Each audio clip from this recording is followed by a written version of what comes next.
Евроамбасадорот во земјава Михалис Рокас, обраќајќи се пред Националниот совет за евроинтеграција, ја пофали Македонија во незината способност да испорача реформи и ја поздрави работата на собранието во однос на реформските закони.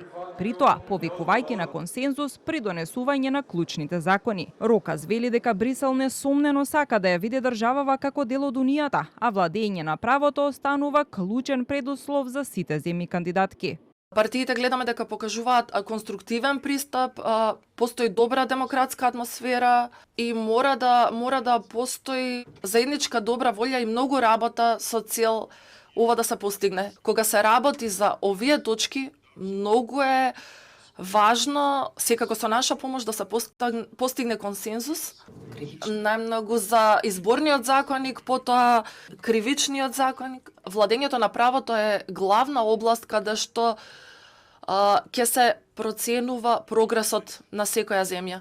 Ресорниот министер Беким Сали оцени дека државава е една од водичките во спроведување на реформите, осврнувајќи се и на последниот извештај за владење на правото. Сали вели дека се превземаат законски мерки кои што треба доследно да се спроведат. Предизвиците се во судството, автономијата, обвинителството, кадровските, финансиските капацитети и опасностите од политизација. Во спроведување на реформите со последните оценувања на Европската Унија се доделија 65,7 милиони евра, додека вкупниот број на ослободените финансиски средства е 128,1 милион евра.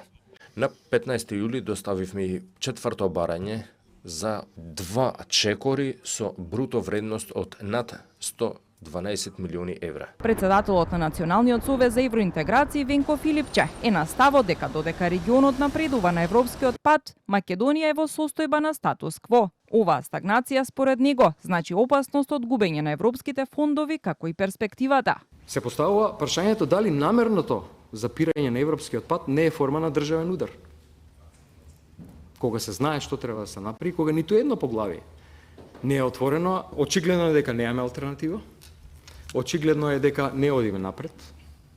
Ние сме единствена земја која што нема отворено поглавие за преговори, додека овие 4 земји членки очигледно дека бидат следните земји кандидати, ќе бидат следните земји членки на Европската Унија. Дел од представниците од албанскиот опозицијски блок во Националниот совет за евроинтеграција повика на уставни измени, што е, како што велат, неопходен чекор во деблокада на преговорите со ЕУ.